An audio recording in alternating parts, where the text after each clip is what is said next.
Hello student, good morning. लक्ष्य के online lectures में आपका वेलकम है। अब हम लोग 2019 का ट्रांसमिशन एंड डिस्ट्रीब्यूशंस का प्रीवियस ईयर का कुछ ऑब्जेक्टिव क्वेश्चन देख लेते हैं क्या क्या है। तो पहला क्वेश्चन है, in transmission line cross arm are made of. तो क्रॉस आर्म हमारा किस चीज़ का बना होता है? पहले तो ये समझ लीजिए कि क्रॉस आर्म होता है क्या। तो अगर यह हमारा टावर बना है, इसी तरह का टावर स्ट्रक्चर रहता है, लेटिस स्टील स्ट्रक्चर, तो ये जो लाइन बन रहा है यही हमारा क्या कहलाता है? Cross arm. तो क्रॉस आर्म हमारा बना रहता है एल्युमिनियम का, नहीं कॉपर का। ए ऑप्शंस में एल्युमिनियम, बी ऑप्शंस में कॉपर, सी में आरसीसी, डी में स्टील। तो हमारा बना रहेगा डी, स्टील का। डी हमारा किसका बना रहेगा? स्टील का। क्लियर है? उसके बाद हमारा है second, the electric power can be transmitted by. तो बच्चा आप सभी को जानते हो इलेक्ट्रिक पावर हम लोग ओवरहेड और अंडरग्राउंड दोनों के द्वारा ट्रांसमिट करते हैं। तो यहाँ बोथ ए एंड बी हो जाएगा, both A and B, overhead as well as underground. उसके बाद थर्ड नंबर है, in transmission line sag depends upon. तो ध्यान दीजिएगा, सैग वाला जो हम लोग फार्मूला प्रूव किए हैं, एस बराबर WL² बाई 8T। तो WL² बाई 8T। तो देखिए W हमारा वेट, तो कंडक्टर का मटेरियल, जैसे जैसे कंडक्टर का मटेरियल चेंज होगा वेट भी हमारा चेंज होगा। L हमारा हो जाएगा लेंथ ऑफ स्पैन, मतलब दो पायों के बीच की दूरी, दो पोल्स के बीच की दूरी। एंड T हमारा हो जाएगा बच्चा टेंशन इन द कंडक्टर। तो थर्ड का D हो जाएगा all of the above, third का D all of the above. चलिए आगे बढ़ते हैं। अब फोर्थ वन क्या है? Electrical energy can be transmitted by. Electrical energy को हम लोग किस किस वे में ट्रांसमिट करते हैं? हाई वोल्टेज डीसी सिस्टम, जिसको कि हम लोग HVDC भी बोलते हैं, HVDC, और एक होता है हमारा HVAC। तो दोनों से करते हैं, HVDC और एज वेल एज HVAC। तो इसका C हो जाएगा, C फोर्थ का C, both A and B both.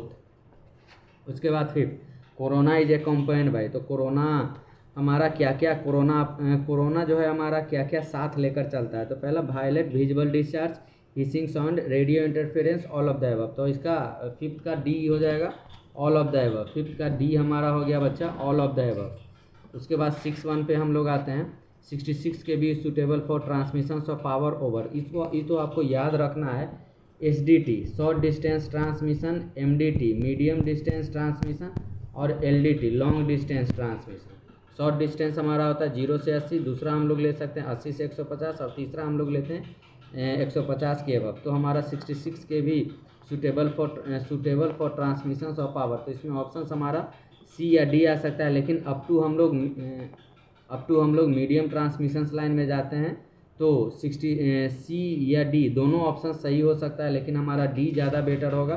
तो हम लोग D को करेक्ट करते हैं, तो 6 का हमारा D हो जाएगा। चलिए आगे बढ़ते हैं। उसके बाद seventh, in India high voltage,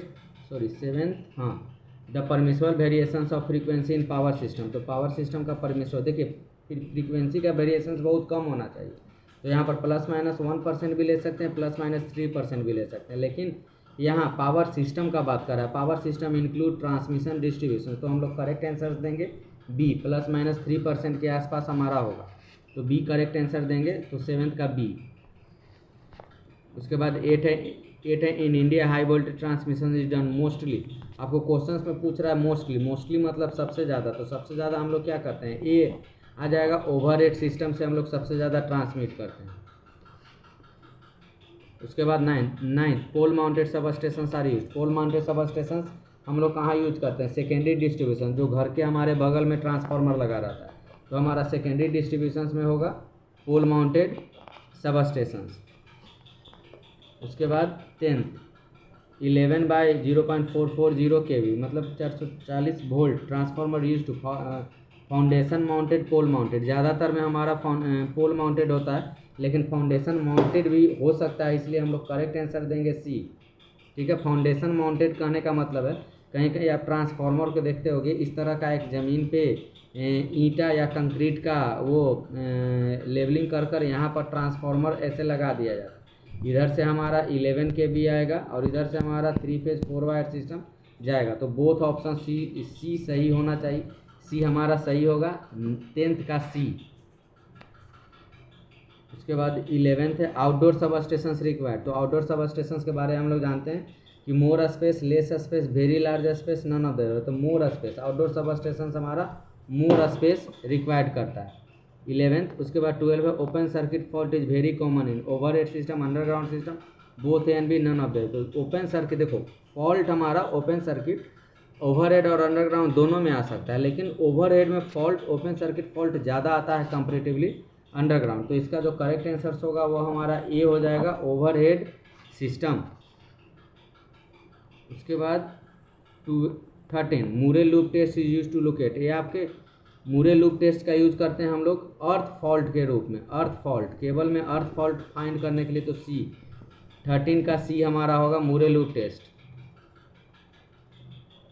उसके बाद 14 photovoltaic cell are made of. तो ये तो आपको याद होना चाहिए कि फोटोवोल्टाइक सेल सेमीकंडक्टर का बना होता है। 15 biomass energy, biomass is an energy sources of. ये सब आपको बताने की आवश्यकता नहीं है कि कौन हमारा एनर्जी सोर्स है, ये आपको एकदम माइंड में होना चाहिए ये दोनों क्वेश्चन। उसके बाद 16 number, in which season corona loss in transmission line is more. तो आपको याद रखना है कि समर में कम होता है और विंटर में ज़्यादा होता है। तो कोरोना जो लॉस होता है वो दोनों सीजन में होगा। अगर यही पूछे कि किस किस सीजन में हमारा कोरोना लॉस होता है, तो ऑल सीजन, लेकिन किस में ज़्यादा होता है, तो हमारा विंटर में ज़्यादा होता है। तो बी ऑप्शन करेक्ट आंसर होगा। 16, अब 17, skin effect of the conductor increases, effective value of the resistance, resistance का वैल्यू हमारा बढ़ जाता है। हम लोग पढ़े भी थे RAC is greater than RTC। Skin effect में स्किन इफेक्ट आपका बहुत मोस्ट VVI है, MVVI है, इसको आपको याद करके जाना होगा। 17, उसके बाद 17 के बाद 18 है shackle insulator are use. Shackle insulator का यूज हम लोग लो वोल्टेज लाइन में करते हैं, LV लाइन में। तो LV लाइन आपका हाई वोल्टेज लाइन में यूज नहीं करते हैं। तो 18 का हमारा ए करेक्ट होगा। 19 क्या हो जाएगा बच्चा, which of the following distribution system is more economical. देखिए तो कभी भी अगर मोर इकोनॉमिकल का है तो DC सिस्टम हमारा मोर इकोनॉमिकल होता है। ध्यान दीजिएगा, मोर इकोनॉमिकल का आएगा तो DC सिस्टम बच्चा हमारा मोर इकोनॉमिकल होता है। उसके बाद है 20 बहुत इंपॉर्टेंट ऑब्जेक्टिव है। The underground system can not be operated above 66 kV के एबव हम लोग यूज़ नहीं करते हैं। ये सब हम लोग लेक्चर्स में भी देख चुके हैं, ठीक है। तो ये हुआ आपका ऑब्जेक्टिव। तो मिलते हैं अगले लेक्चर्स में। ओके।